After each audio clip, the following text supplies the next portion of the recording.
2025 সালের মে মাসে ভারত অপারেশন সিন্দুর চালু করেছিল। পাকিস্তানের সাথে যুদ্ধের দরজায় দাঁড়িয়ে গিয়েছিল পুরো দক্ষিণ এশিয়া। লক্ষ লক্ষ মানুষ টেলিভিশনের সামনে বসে ভাবছিল এবার কি সত্যি যুদ্ধ হবে। আর সে যুদ্ধের ঠিক 1 বছর পর পাকিস্তান বিমান বাহিনীর একজন সিনিয়র অফিসার এসে পৌঁছালো ঢাকায়, চুপচাপ কোনো সরকারি ঘোষণা ছাড়া। প্রশ্ন হলো, কেন এই গোপনীয়তা?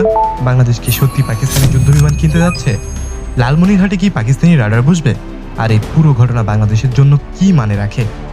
আজকের ভিডিওতে সবকিছু জানতে পারবেন, একদম শেষ পর্যন্ত থাকুন। আজকের মূল ঘটনায় যাওয়ার আগে একটু পেছনে ফিরে যাই, কারণ আজকের পুরো গল্পটা বুঝতে হলে অপারেশন সিন্দুর বোঝাটা খুব জরুরি। 2025 সালের এপ্রিল মাস ভারত শাসিত কাশ্মীরের পেহেলগামে একটা ভয়াবহ সন্ত্রাসী হামলা হয়। 26 জন নিরীহ পর্যটন তাতে মারা যান। ভারত সরকার সরাসরি পাকিস্তানকে দায়ী করেন।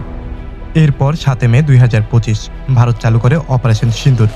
পাকিস্তান ও পাকিস্তানি নিয়ন্ত্রিত কাশ্মীরে থাকা সন্ত্রাসী ঘাঁটিগুলো লক্ষ্য করে বায়বীয় হামলা চালায় ভারত। পাকিস্তান পাল্টা জবাব দেয়। কয়েকদিনের মধ্যেই দুই দেশের বিমান বাহিনীর মধ্যে ইতিহাসের অন্যতম বড় ডগ ফাইট অনুষ্ঠিত হয়।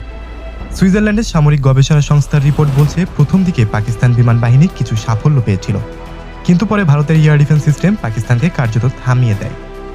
তবে পাকিস্তান এই পুরো ঘটনাকে নিজেদের বিজয় হিসেবে উদযাপন করেছে। তার নাম দিয়েছে মার্কায়ে হক, অর্থাৎ সত্যের যুদ্ধ। এবং এই যুদ্ধে সবথেকে পরিচিত মুখ ছিলেন একজন air vice marshal Aurangzeb Ahmed. আর এই মানুষটাই এখন 1 বছর পরে ঢাকায় এসেছেন। কিন্তু কেন? এই প্রশ্নের উত্তর জানতে হলে জানতে হবে 10 মে ঢাকায় ঠিক কি কি হয়েছিল এবং কিভাবে একটা সফর দক্ষিণ এশিয়ার মানচিত্র বদলে দিতে পারে। 10 মে 2026 কাতারের দোহা থেকে কাতার এয়ারওয়েজের QR638 ফ্লাইটে করে ঢাকার হজরত শাহজালাল আন্তর্জাতিক বিমানবন্দরে নামলেন 5 জন পাকিস্তানি সামরিক কর্মকর্তা। এদের নেতৃত্বে ছিলেন air vice marshal Aurangzeb Ahmed, সাথে air commodore Shah Khalid, air commodore Abdul Gafoor Buzdar, group captain Mohammad Ali Khan এবং উইং কমান্ডার হাসান তারিক আজিজ। এই 5 জনের প্রত্যেকেই পাকিস্তান বিমান বাহিনীর অপারেশনাল বিভাগের সিনিয়র কর্মকর্তা। এরা পিআর ট্যুরে আসেনি, এরা এসেছে কাজের কথা বলতে। লক্ষ্য করুন, এই সফরের ব্যাপারে কোনো সামরিক বিবৃতি দেওয়া হয়নি। বাংলাদেশও চুপ, পাকিস্তানও চুপ। কিন্তু একই দিনে ঢাকার গুলশানে পাকিস্তান হাইকমিশনে একটা অনুষ্ঠান হয় অপারেশন সিন্দুরের 1 বছর পূর্তি উপলক্ষে। সেখানে বাংলাদেশের সাংবাদিক, বুদ্ধিজীবী এবং রাজনৈতিক ব্যক্তিদের আমন্ত্রণ জানানো হয়েছিল। একদিকে সামরিক বৈঠক, অন্যদিকে ন্যারেটিভ তৈরি। পাকিস্তান একসাথে দুটো কাজ করছে। এবং ঠিক পরদিনই 11 মে ঢাকা ক্যান্টনমেন্টের সশস্ত্র বাহিনী বিভাগের একটা গোপন বৈঠক হয় বাংলাদেশের principal staff officer lieutenant general Mir Mushfiqur Rahman এবং পাকিস্তানের defence attaché brigadier Imran Yusuf চৌধুরীর মধ্যে। এই বৈঠকের কোনো সামরিক রেকর্ড নেই, কিন্তু সূত্র বলছে আলোচনা হয়েছে খুব গভীরে। আর সেই আলোচনার কেন্দ্রে ছিল বাংলাদেশের দুটো বিমান ঘাঁটি। এই ঘাঁটিগুলোর অবস্থান এবং সেখানে কি হচ্ছে সেটা জানলে বুঝবেন কেন এই পুরো ঘটনাটা এতটা গুরুত্বপূর্ণ। বাংলাদেশ সম্প্রতি দুটো বিমান ঘাঁটিতে বিশাল উন্নয়ন করছে। প্রথমটি হচ্ছে লালমনিরহাট। এই ঘাঁটিটা ভারত বাংলাদেশ সীমান্ত থেকে মাত্র 20 কিলোমিটার দূরে। মাত্র 20 কিলোমিটার। একটা আধুনিক যুদ্ধ বিমান এই দূরত্ব পার করতে সময় নেয় মাত্র 1.5 মিনিটেরও কম। এখানে ইতিমধ্যে নতুন হ্যাঙ্গার তৈরি হয়েছে, আধুনিক এয়ার ডিফেন্স ও রাডার সিস্টেম বসানো হচ্ছে। এবং সূত্র বলছে পাকিস্তানি প্রতিনিধিরা এই ঘাঁটি সরাসরি পরিদর্শন করতে গিয়েছেন। দ্বিতীয়টা হচ্ছে বগুড়া। এখানে রানওয়ে সম্প্রসারণ চলছে, ফাইটার জেট রাখার জন্য নতুন শেডও তৈরি করা হচ্ছে। এবং সবথেকে গুরুত্বপূর্ণ, এখানে ড্রোন উৎপাদন কারখানা তৈরির পরিকল্পনা আছে। এখন একটু মাথায় রাখুন, ভারতের চিকেন নেক করিডোর কি? পশ্চিমবঙ্গের উত্তরে মাত্র 22 কিলোমিটার চওড়া একটি ভূখণ্ড। এই সরু করিডোরের মধ্যে দিয়েই ভারতের মূল ভূখণ্ডের সাথে অরুণাচল প্রদেশ, আসাম, মেঘালয়, মণিপুর, মিজোরাম, নাগাল্যান্ড, ত্রিপুরা, উত্তর পূর্বের এই 7টা রাজ্যের সড়ক ও রেল যোগাযোগ। এই করিডোরটা লালমনিরহাট থেকে মাত্র কয়েক কিলোমিটার দূরে।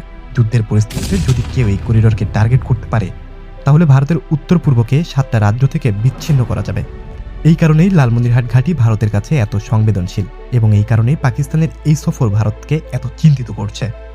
কিন্তু শুধু ঘাঁটি পরিদর্শন না, এই সফরে একটা বিশাল অস্ত্র কেনার আলোচনাও হয়েছে বলে সূত্র জানাচ্ছে। এবং সেই সিদ্ধান্ত বাংলাদেশের সামরিক ভবিষ্যৎ চিরতরে বদলে দিতে পারে। বাংলাদেশ বিমান বাহিনী এখন পুরনো যুদ্ধ বিমান বদলে নতুন কেনার কথা ভাবছে। এতদিন আলোচনা হচ্ছিল চীনের চেংডু J-10C কেনা নিয়ে। J-10C হলো চীনের তৈরি আধুনিক মাল্টি রোল ফাইটার জেট। দাম তুলনামূলক কম এবং রক্ষণাবেক্ষণ সহজ। কিন্তু এই সফরের পর একটা নতুন অপশন সামনে এসেছে, পাকিস্তানের JF-17 থান্ডার। JF-17 থান্ডার হলো পাকিস্তান ও চীনের যৌথভাবে ডিজাইন এবং উৎপাদনকৃত যুদ্ধ বিমান। অপারেশন সিন্দুরের সময় পাকিস্তান এই বিমান ব্যবহারও করেছিল। এর ব্লক 3 ভার্সনে আছে AES এর রাডার, PVR মিসাইল সক্ষমতা এবং আধুনিক ইলেকট্রনিক ওয়ারফেয়ার সিস্টেম। সূত্র বলছে পাকিস্তান প্রতিনিধিরা ঢাকায় এসেছিলেন মূলত JF-17 বিক্রি করার প্রস্তাব নিয়ে এবং সেই সাথে বাংলাদেশের ঘাঁটিতে এয়ার ডিফেন্স সিস্টেম ও ড্রোন প্রযুক্তি দেওয়ার প্রস্তাবও ছিল। এখন বাংলাদেশের সামনে দুটো রাস্তা। জেডএনসি নিলে চীনের সাথে সম্পর্ক আরও গভীর হবে, কিন্তু এটা চীনের একক পণ্য, পাকিস্তানের সাথে কোনো সামরিক বন্ধন তৈরি হবে না। অন্যদিকে JF-17 নিলে পাকিস্তানের সাথে সরাসরি সামরিক নির্ভরতা তৈরি হবে। যন্ত্রাংশ, প্রশিক্ষণ, রক্ষণাবেক্ষণ সবকিছুতে পাকিস্তানের উপরে নির্ভর হতে হবে। এটা শুধু একটা অস্ত্র কেনা না, এটা একটা দীর্ঘমেয়াদী সামরিক জোট। দুটো ক্ষেত্রেই ভারত চাপে পড়বে, কিন্তু JF-17 এর ক্ষেত্রে চাপটা অনেক বেশি গভীর। এখন প্রশ্ন হলো, বাংলাদেশ কি আসলে এই পথেই যাবে, নাকি এটা শুধু দর কষাকষির একটা কৌশল? কিন্তু পুরো এই গল্পে একটা অন্ধকার অধ্যায় আছে, যেটা বেশিরভাগ মিডিয়া এড়িয়ে যাচ্ছে। পাকিস্তানি দল আসার ঠিক আগে বাংলাদেশের বিমান বাহিনীর ভেতর থেকে যে তথ্য বেরিয়ে এসেছে সেটা শুনলে আপনি চমকে যাবেন। ভারতীয় কিছু রিপোর্ট বলছে, পাকিস্তানি দল আসার কিছুদিন আগেই বাংলাদেশের নিরাপত্তা সংস্থা বাংলাদেশের বিমান বাহিনীর ভেতরে তেহরিকে তালিবান পাকিস্তান বা TTP-র একটা বড় নেটওয়ার্ক উদ্ঘাটন করেছে। TTP মানে আফগানিস্তান ভিত্তিক পাকিস্তানি জঙ্গি সংগঠন। এই সংগঠন পাকিস্তানের নিজের সরকারের বিরুদ্ধে লড়াই করছে। কিন্তু তারা বাংলাদেশ বিমান বাহিনীতে কিভাবে ঢুকলো, এই প্রশ্নের উত্তর এখনো পরিষ্কার না। এখন একটু ভাবুন, একদিকে বিমান বাহিনীর ভেতরে TTP সদস্য ধরা পড়ছে, আরেকদিকে পাকিস্তান বিমান বাহিনীর শীর্ষ কর্মকর্তারা ঢাকায় আসছেন। কাকতালীয় নাকি পরিকল্পিত? এর পাশাপাশি আরও একটা চিন্তার বিষয় আছে।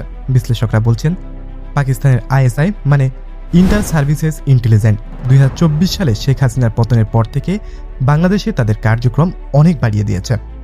রিপোর্ট অনুযায়ী লস্করে তাইবা এবং জয়শ-ই মোহাম্মদের সাথে যুক্ত অপারেটিভদের বাংলাদেশে সক্রিয় করার চেষ্টা চলছে। সোশ্যাল মিডিয়ায় ভারত বিরোধী প্রোপাগান্ডা নেটওয়ার্কও তৈরি হচ্ছে।